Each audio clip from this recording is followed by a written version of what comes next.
इसके बारे में यही कहना है कि सरकार को अपने अधिकारियों के ऊपर विशेष लगाम लगाना चाहिए कि इस तरह के निंदनीय कृत्य न किए जाएं। अगर वो अपराधी था तो इनको मजिस्ट्रेट के सामने उसको प्रस्तुत करना चाहिए था, मजिस्ट्रेट उसको रिमांड पे भेजता, परंतु इन्होंने ऐसा कुछ नहीं किया। ये लेके जाते हैं और उस व्यक्ति के साथ क्या करते हैं पता नहीं, लेकिन दूसरे दिन उसकी लाश को उसके घर पहुंचा। पुलिस इनकाउंटर होता किस प्रकार का है? देखिए, पुलिस इनकाउंटर वहाँ पे करती है जो बहुत ही कुख्यात अपराधी हो, जिसने कई सारी हत्याएं की हों और पुलिस की गिरफ्त में ना आया हो, वांछित हो चुका हो, जो पुलिस पकड़ने में जिसको असमर्थ रहती है, अगर वो गिरफ्त में आता है या पुलिस के साथ वो मुठभेड़ करता है, उस समय पुलिस इनकाउंटर करती है। नमस्कार दोस्तों, जैसा कि आज के डेट में जौनपुर का काफ़ी ज़्यादा हाईलाइट हुआ है मंगेश यादव इनकाउंटर कह लीजिए या फिर हत्याकांड कह लीजिए, आज इसी सिलसिले में प्रयागराज में हम आए हुए हैं और हमारे साथ इलाहाबाद हाई कोर्ट के जो है अधिवक्ता जी हैं। सबसे पहले बहुत बहुत स्वागत। नमस्कार सर, आपका नाम और परिचय? राजकुमार यादव, अधिवक्ता उच्च न्यायालय जी। तो इस समय जो काफ़ी सनसनी बनाई हुई है, लोकल से लेके मतलब अंतर्राष्ट्रीय सब मीडिया पे छाई हुई है मंगेश यादव जो है हत्याकांड, इसके बारे में क्या कहना चाहेंगे आप? इसके बारे में यही कहना है कि सरकार को अपने अधिकारियों के ऊपर विशेष लगाम लगाना चाहिए कि इस तरह के निंदनीय कृत्य न किए जाएं। अगर कोई अपराधी है या कोई दोषी है तो जांच की जाए, अगर वो दोषी पाया जाता है तो न्यायालय है उसको सज़ा और दंड देने के लिए। मतलब मंगेश यादव की जो बहन थी छोटी, उनका साफ साफ कहना है कि भैया जो हमारे जो है घर पे लेटे हुए थे, 2 बजे रात को जो है पुलिस की टीम आई और उठाया गया। उठा के ये कहा गया मतलब मोबाइल छीनी गई और ये भी कहा गया कि मतलब 2 दिन 1 दिन में इनसे पूछताछ करके जो है आपके घर ले जाके पहुंचा दिया जाएगा। लेकिन ठीक उसी के विपरीत होता है। 2 दिन बाद जो है पुलिस तो आती है, कोई आला अधिकारी आता है, लेकिन उस मंगेश जीते जागते मंगेश को पहुंचाने के लिए नहीं आती है, उसी को जो है उसी के डेड बॉडी के लिए आती है। तो इस पे क्या कहना चाहिए? ये बहुत ही निंदनीय है।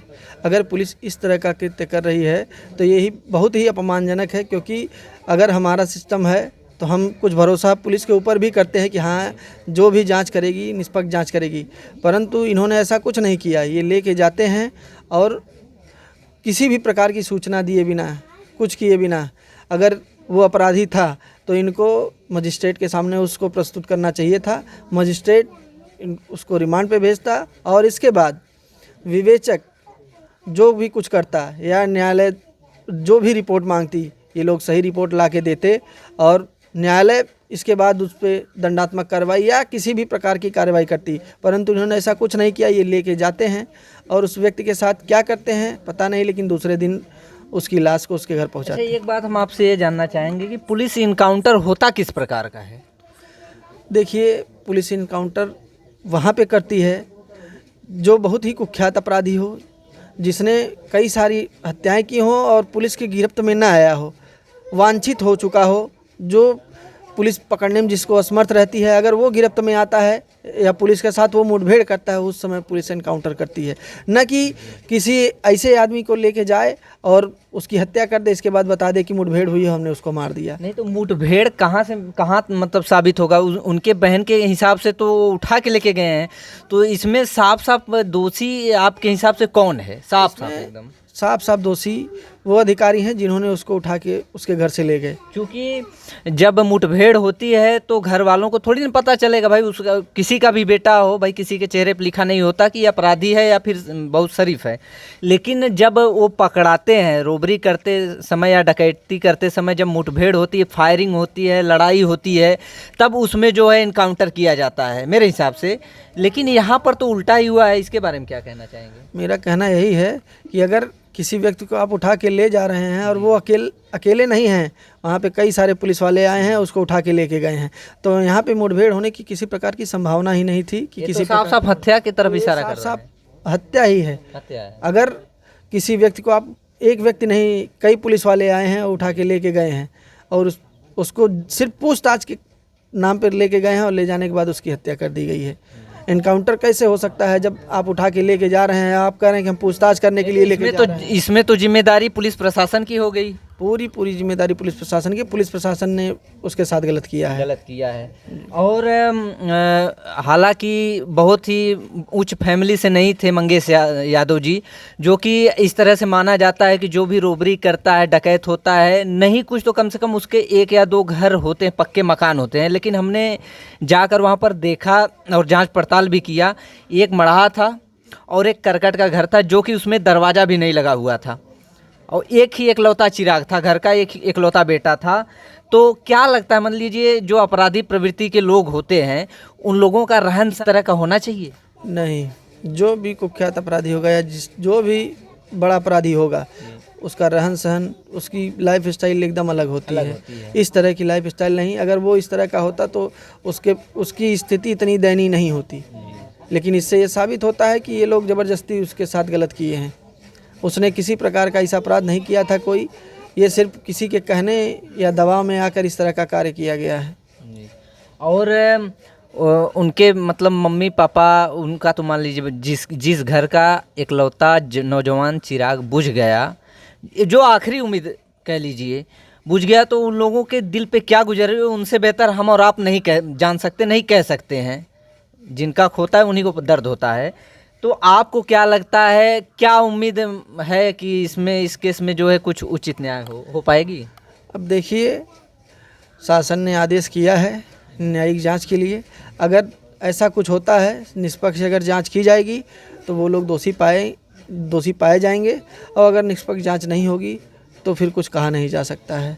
और सपा के जो है प्रमुख मुखिया अखिलेश यादव जी ने ट्वीट किया कि इस सरकार में जो है जाति देख करके बुलडोजर और इनकाउंटर किया जा रहा है, एक मुसलमान दूसरा यादव। तो कितने % आप सहमत हैं इस बात से? अब ये चीज़ तो आप स्वयं देख रहे होंगे, आपके सामने बहुत सारी ऐसी घटनाएं आ रही हैं जिसमें इस तरह के कार्य किए जा रहे हैं। अब हम इस पे ज़्यादा कुछ नहीं कहना चाहेंगे, क्योंकि आज का समय जो है, सब लोगों के पास स्मार्टफोन है और सब लोग सोशल मीडिया से वाकिफ़ हैं। तो सारी चीज़ें सब सामने ही देख रहे हैं कि क्या हो रहा है, क्या नहीं हो रहा है। और ये तो बात सही है कि एक जात विशेष को लेकर ऐसे कार्य किए जा रहे हैं, वहीं पे जो उनसे संबंधित है उनका कुछ नहीं किया जा रहा है, और अन्य लोगों के साथ तरह तरह के। नहीं, ये बात भी सामने आई थी कि उसमें जो है 12 आरोपी थे, ठीक है, तो 12 आरोपी थे। जिस तरह जो है 3 आरोपी के पाँव में गोली मार करके जो उनसे सरेंडर करवाया गया, तो चौथे का भी तो इसी तरह से कुछ हो सकता था। क्यों चौथे को जो है सर में गोली मारी गई? ये इसलिए हुआ है कि उन्होंने जब इसका इनकाउंटर कर दिया है तो अपने आप को बचाने के लिए इस तरह के कार्य किए गए। पहले तो नहीं मारा गया है, उसकी हत्या करने के बाद ही ऐसा कार्य किया गया है। हम यही जानते हैं कि अगर पुलिस सही करती तो सबके साथ एक जैसा बर्ताव करती। जब वो उठा के ले गए हैं तो उसके पास कुछ नहीं था कि हाँ वो उनके ऊपर किसी प्रकार का हमला कर सके या कोई ऐसा कार्य कर सके जिससे उनको क्षति पहुँचे। और एक बात हम आपसे पूछना चाहेंगे, आप अनुभवी भी हैं और इलाहाबाद हाई कोर्ट से बिलोंग भी करते हैं, कि जो पुलिस जो है ये सामान जो बरामद की है, पहले तो चड्डी गंजी पे लेके जाती है, उसके बाद जो है बैग, जूता, कपड़ा और रिवाल्वर दिखाती है इनकाउंटर होने के बाद। क्या लगता है, क्या ये संभव है कि गंजी और चड्डी पे उठाती है, लेके जाती है, वो चीज़ उसके पास से बरामद कहाँ से हो सकता है?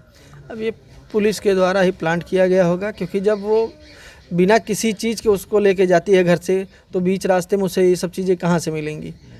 सिर्फ पुलिस और जो भी अधिकारी रहे होंगे वो अपने आप को बचाव में, या कह सकते हैं कि वो इस तथ्य को छुपाने के लिए इस तरह के कार्य किए जा रहे हैं। और पुलिस का कहना है साफ साफ कि इनके जो है सर पे 7-8 ऐसे मुकदमे थे, आपराधिक मुकदमे थे, इसके वजह से जो है गुंडा प्रवृत्ति के थे, इसके वजह से इनका इनकाउंटर किया गया। तो मतलब क्या सोचते हैं इसके बारे में? अगर कोई हिस्ट्री सीटर होता है या गैंगस्टर होता है तो उसके खिलाफ वारंट या किसी प्रकार की कार्रवाई की जाती है इसके बाद, लेकिन ऐसा कुछ नहीं था। अगर वो इस तरह का होता तो वो व्यक्ति अपने घर पे नहीं रहता, कहीं और रहता। अगर वो ऐसे कार्यों को अंजाम देता या उस तरह के उसकी प्रवृत्ति होती तो लोग कहीं और होते। आपको क्या लगता है, बुलडोजर और इनकाउंटर का दौर चल पड़ा है आज? जी, अब इसमें कोई शक नहीं है, और असहायों के साथ ही ऐसा किया जा रहा है। जो भाई बड़े लोग हैं उनके साथ ऐसा किसी प्रकार के कार्य नहीं किए जा रहे हैं। ये आप लोग भी देख रहे हैं भाई, क्योंकि आप लोग एक बहुत बड़े स्तंभ है, चौथे स्तंभ जिसको माना जाता है मीडिया को। तो अब इसमें हम और कुछ नहीं कह सकते हैं, क्योंकि सारी चीज़ें प्रत्यक्ष रूप से सामने दिखाई दे रही हैं। और एक बात ये भी सामने आया था हाई कोर्ट का कि बुलडोजर पे जो है रोक लगा दिया गया है। क्या लगता है योगी बाबा रुकने वाले हैं? अब वो कोर्ट का न्यायालय का आदेश था। न्यायालय के आदेश को वो कितने हद तक मानते हैं ये तो वही बता सकते हैं। न्यायालय कह सकती है, अगर वो नहीं मानते हैं तो फिर न्यायालय आगे उसके ऊपर विचार कर सकती है। इसमें तो मतलब मंगेश यादव की जो हत्याकांड कह लीजिए या फिर इनकाउंटर, हालांकि ये भी 100% कोई भी मीडिया पुष्टि नहीं करती है, इसके जो है आंकने या उम्मीद लगाई जा सकती है कि ऐसा हो सकता है, वैसा हो सकता है। लेकिन आपको क्या लगता है मंगेश यादव के परिवार को और उनके बहन को, हालांकि उनकी बहन जो है 2-3 साल में विवाह योग्य हो जाएंगी, उनके परिवार का मेन मुखिया जो मेन गार्जियन जिसको बोला जाए वही आज नहीं रहा दुनिया में, तो उस परिवार का जिम्मेदारी कौन उठा सकता है, कौन जिम्मेदारी लेगा उसका? अब इसकी पूरी जिम्मेदारी सरकार की होनी चाहिए, क्योंकि सरकार के ही अधिकारियों ने इस तरह के कृत्य किए हैं और सरकार को उस परिवार की पूर्ण रूप से आर्थिक मदद करनी चाहिए, क्योंकि वही एक उनका इकलौता घर का चिराग था जिसकी वजह से उनका परिवार चलता, लेकिन वो भी अब नहीं रहा इस दुनिया में। तो इसलिए सरकार को चाहिए कि उसकी आर्थिक जिस तरह से हो सके मदद करे। और मंगेश यादव के केस में सरकार से या फिर कोर्ट से आप किस प्रकार की उम्मीद रखते हैं? हम तो यही चाहते हैं कि भाई सरकार निष्पक्ष रूप से जांच कराए और दोषी अधिकारियों के खिलाफ सख्त से सख्त कार्रवाई करे, जिससे भविष्य में फिर इस प्रकार की गलती न की जाए। तो दोस्तों हम थे प्रयागराज में और इलाहाबाद हाई कोर्ट के जो है माने जाने एडवोकेट थे हमारे साथ, और इन्होंने अपनी राय जो है बेबाकी से रखी और मंगेश यादव के केस में किस तरह जो है न्याय मिलनी चाहिए वो अपनी बात सामने रखी। और आपको क्या लगता है इनकी बात से, आप कितने % सहमत हैं, आप कमेंट करके ज़रूर बताइएगा। और इसी तरह की न्यूज़ आप लोगों को हमारे चैनल पर मिलते रहेंगे, तब तक के लिए इजाज़त चाहेंगे। जय हिंद, जय भारत।